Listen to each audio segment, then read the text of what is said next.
Sunt Cristian Logofătu, finanțist, antreprenor și Ironman. Am 20 de ani de experiență ca investitor pe piețele financiare, atât în România cât și internațional, și am fondat o companie care a crescut de la 0 la 100 de milioane de euro venituri, timp în care a schimbat fața pieței de capital din România. Sunt triatlet și am terminat 10 de competiții, inclusiv 3 campionate mondiale.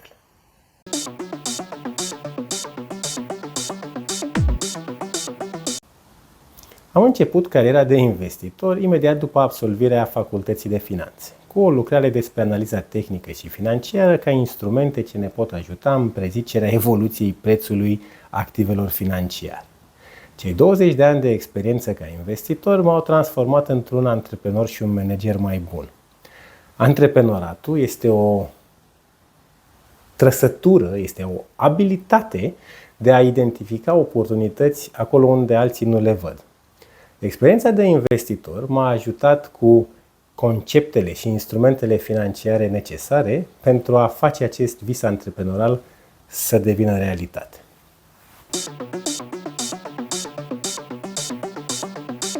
Am fondat Bitnet în 2007 alături de fratele meu Mihai. În anul de început am avut afaceri de 30.000 de euro.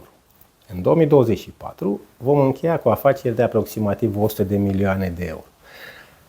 Sunt foarte puține companii în lume, dar mite în România, care să aibă 17 ani de creștere neîntreruptă.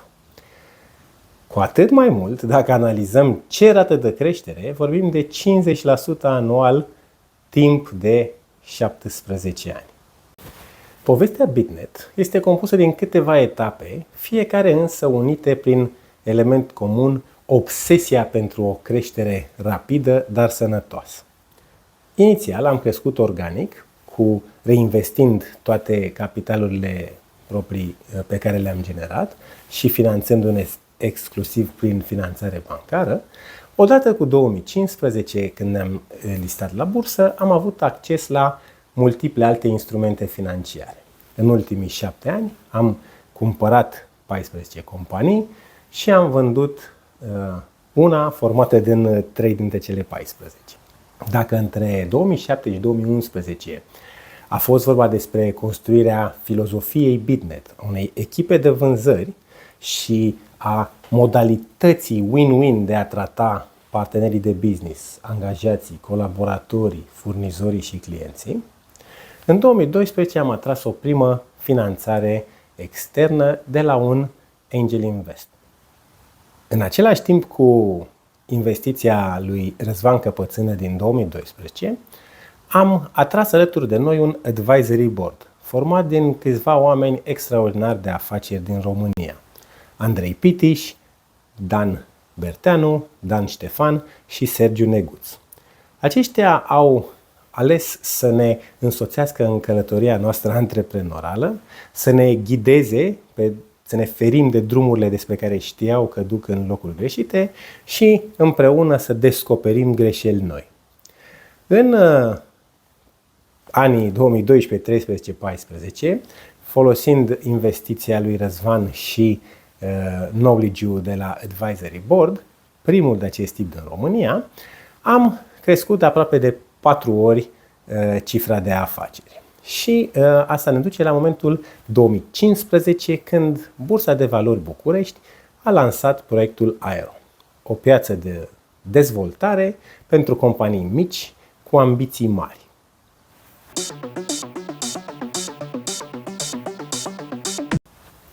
O companie cu 50% creștere anuală are o nevoie constantă de capital pentru a finanța această creștere.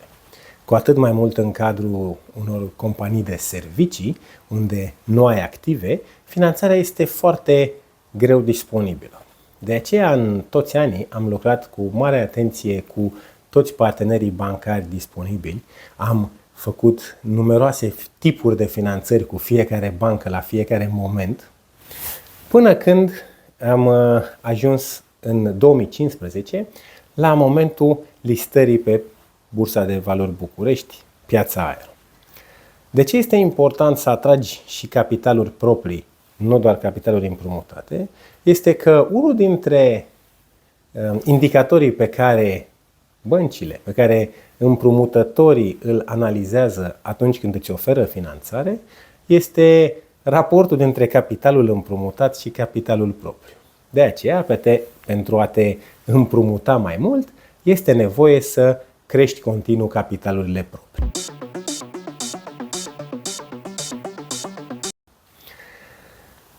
Odată cu 2015, începând călătoria de companie listată, de companie publică, am primit acces la capital răbdător, atât împrumutat cât și capital propriu.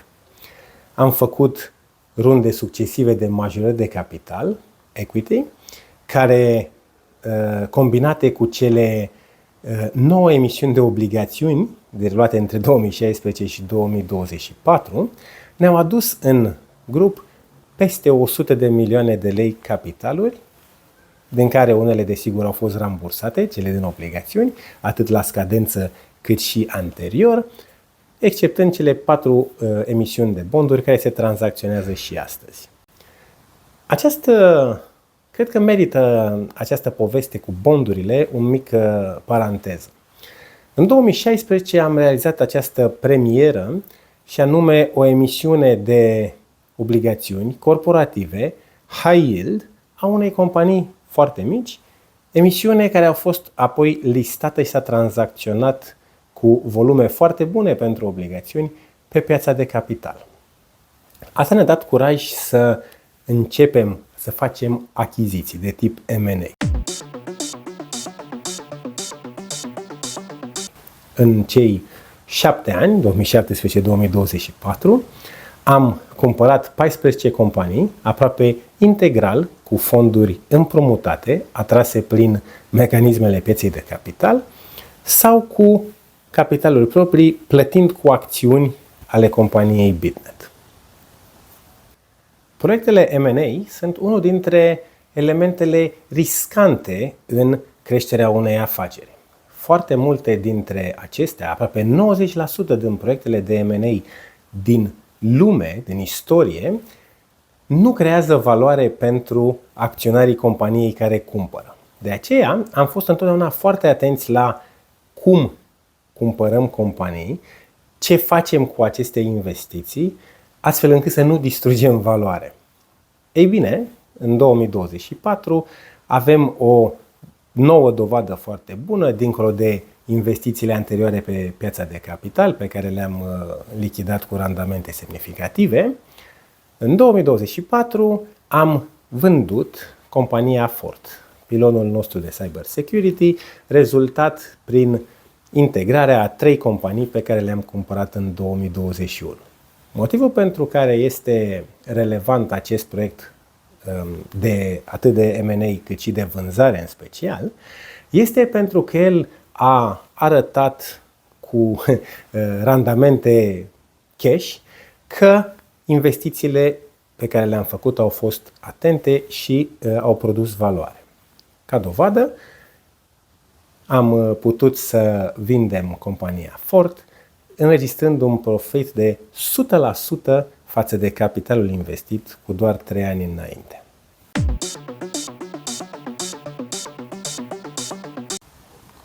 Distanța de concurs la Ironman este 3800 de metri de înnot în ape deschise, urmat de 180 de kilometri de bicicletă, fără să ai voie să mergi în pluton, și urmat de un maraton. Toate astea se contabilizează la un loc, cronometrul începe odată cu intrarea la not și se oprește odată cu finalul maratonului.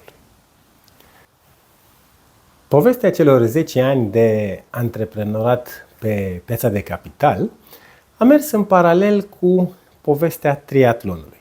Dacă anterior am participat la motorsport și am fost vicecampion național la off-road, începând cu 2013 am intrat în lumea triatlonului, tot crescând constant distanțele de concurs, cât și orele de antrenament. În 2024 m-am calificat pentru a doua oară la campionatul mondial de Ironman, fiind al patrulea român care a reușit această performanță, 2 participări la campionatul mondial, și am participat și la campionatul mondial de Half Ironman. În total am terminat 9 triatloane pe distanța Ironman, 13 pe distanța Half, 3 maratoane, un ultramaraton și am pierdut șirul la triatlonele de distanță olimpică sau la semi-maratonele pe care le-am alergat. Motoul Ironman este Anything is possible. Cred că această idee este una pe care am demonstrat-o în practică și în businessul românesc pe durata de 17 ani de existență a grupului BitNet.